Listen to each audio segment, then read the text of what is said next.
Hey guys, it's Matthew here once again with the follow-up video for the smartest build I've ever made, the 1790 int. I think it's actually 1800 by the end of the character's life. HoWA, which is Hand of Wisdom in action, Deadeye, Cobra Lash.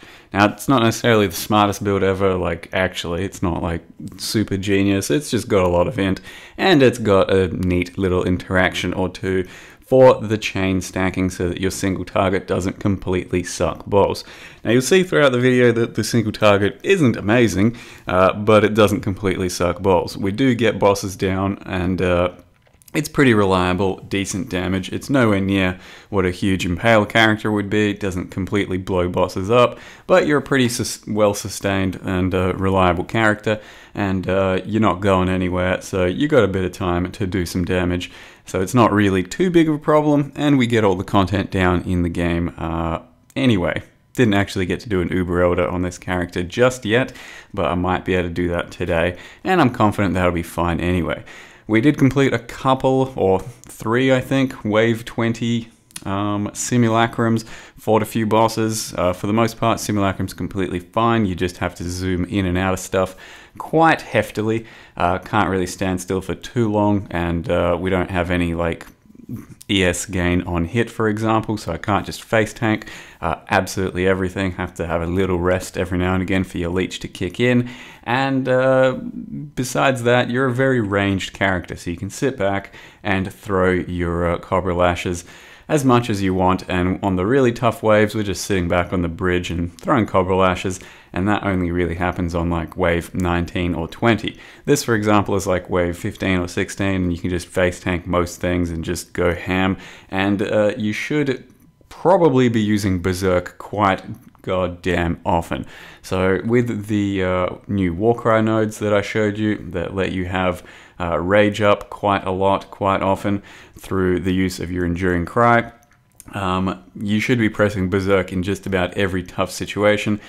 Even on some of these bosses, this is the Kosis Wave 20, I think. I get to use Berserk several times throughout the fight, and he's got a bunch of damage mods. As you can see, he's hitting me like a truck, so for the most part I can face tank. Sometimes I have to do a tactical retreat and come back in, pop Berserk, and Berserk just makes it so you take less damage while also dealing a bunch more damage.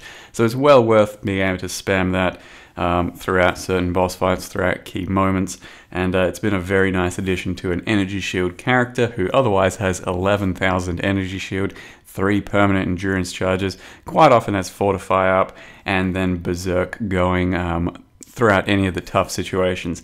So I'd definitely be pressing Berserk throughout most maps that have completely overwhelming mobs and through key moments in boss fights, and it seems like a really just pivotal addition to a character like this to add a bunch of damage reduction and Warcry shenanigans. Seems like a very worth using and kind of overpowered cluster at the moment. Not sure if it'll survive. We'll have to wait and see, but definitely get on those Warcry clusters is the hot tip. And then, yeah, the mapping was really smooth throughout tier 15s, 16s. Did die a few times here or there because we're going pretty deep on certain map types. And I had to roll, as you can see, in Flask Slot 1, a Basalt Flask, just so I could take a bit less damage, and also some shock immunity on that one. And people often ask how I get stun immunity or how I protect against stuns. I just simply took Brine King Pantheon, no more than that. So it means you can only get stunned every couple of seconds, but you'll be immune for a couple of seconds afterwards. And it didn't seem to be an issue. You can roll some stun protection on a Flask, you can get some stun protection on gear, and then pretty much become immune to stun, but it wasn't really ever an issue, I don't think, especially when you don't take too much damage with the Basalt, Fortify, Enduring Cry, Berserk combo up, so you shouldn't really get stunned too often, and I didn't think it was an issue at all. So you can see the damage on things like Metamorph, pretty damn thick.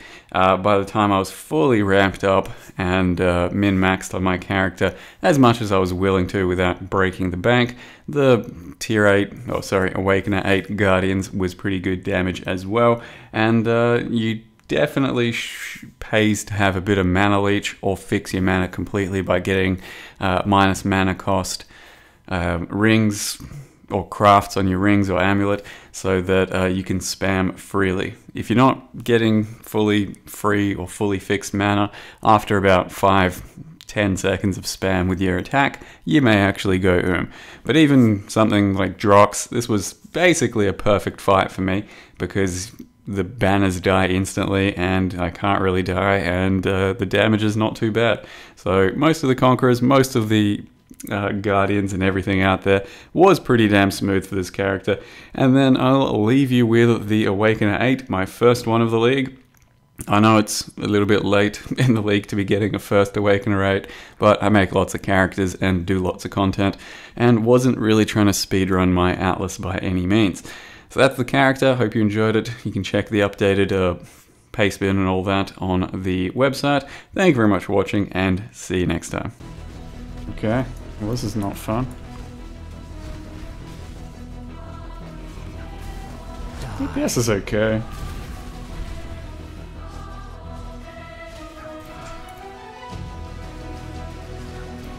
I'll just not use any flasks, I guess. I should probably at least press Y-Zoke from time to time.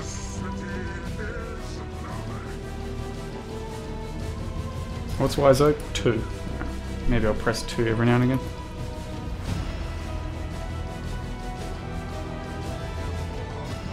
The others found strength in their projections. They became reliant on you. I am not so foolish.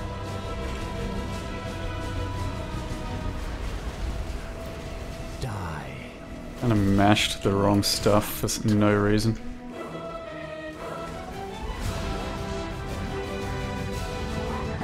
Wait, was that it already? Shit, I didn't realize that. That was caught me a little off guard. Yeah, I mashed 1 too much. Because 1's usually my life flask. And I kind of like panicked when I went the wrong way.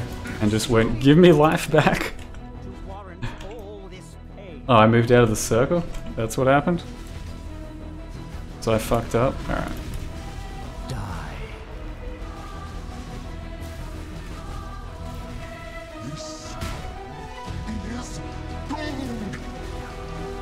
Yeah, maybe you're right. But I only popped out of it for a split second. Oh well. At least that's not very punishing anymore, because the...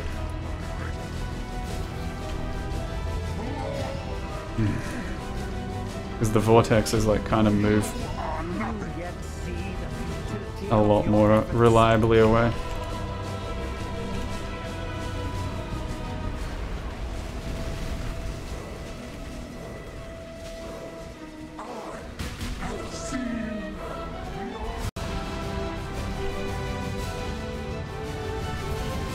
I thought he was up the other way. I only just realized he was down that way at the last second.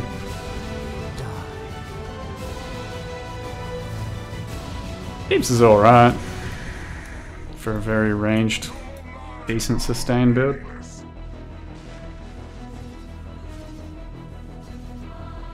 Jesus, what the fuck is this?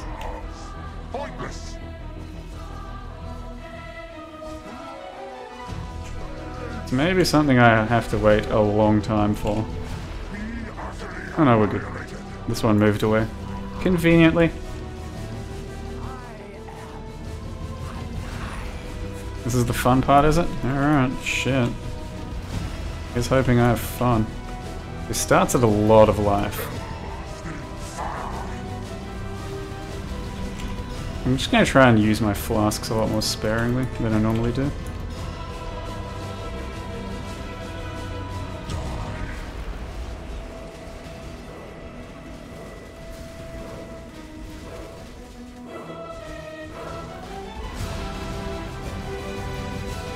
So far, so good.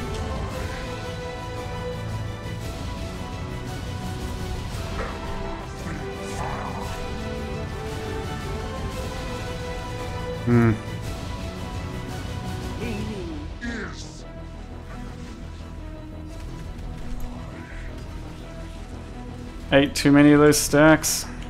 Can't move. Man, that slow is potent.